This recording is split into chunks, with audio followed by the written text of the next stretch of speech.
2025, which coincides with the 20th year review of the World Summit on the Information Society, it is important to acknowledge that we are at a momentous crossroads.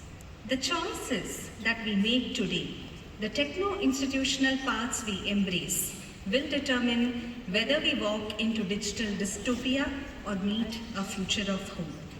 At the turn of the millennium, Manuel Castells predicted that the digital revolution would result in a deepening contradiction.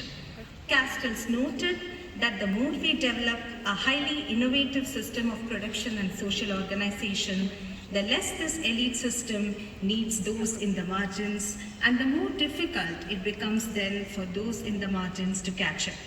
Digital society does not bother to exclude.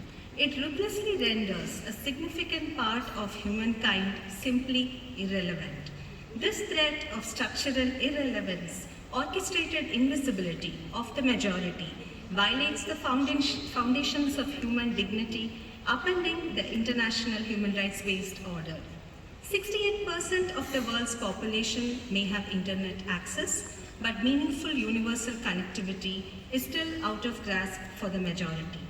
Artificial intelligence may have made life efficient, but it has normalized the business of warfare, stripping us of all moral reasoning. Large language models in the English language may have inspired open innovation, but as MIT's latest research shows, they have led to alarming cognitive decline. The buzz around DPIs may be truly justified, but it only reinforces the appalling neglect of the debt crisis, a state of impunity programmed into our systemic architecture.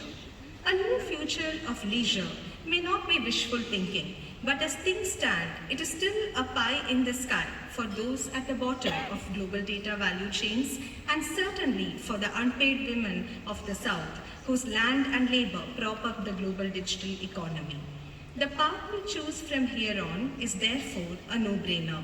We must reject the human-made dystopia that threatens to consume us, and we must build digital governance together.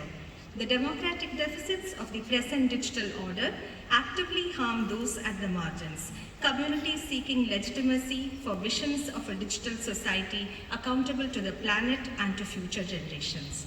At the Global Digital Justice Forum, we believe that there is no paucity of ideas to make real a global internet community connected by an ethic of pluralism, made up of the many smalls that are differently beautiful. These worldviews of another digital paradigm, demonstrated by social movements, worker organization, tech communities, and civic groups everywhere, need a radical democracy of inclusive institutions.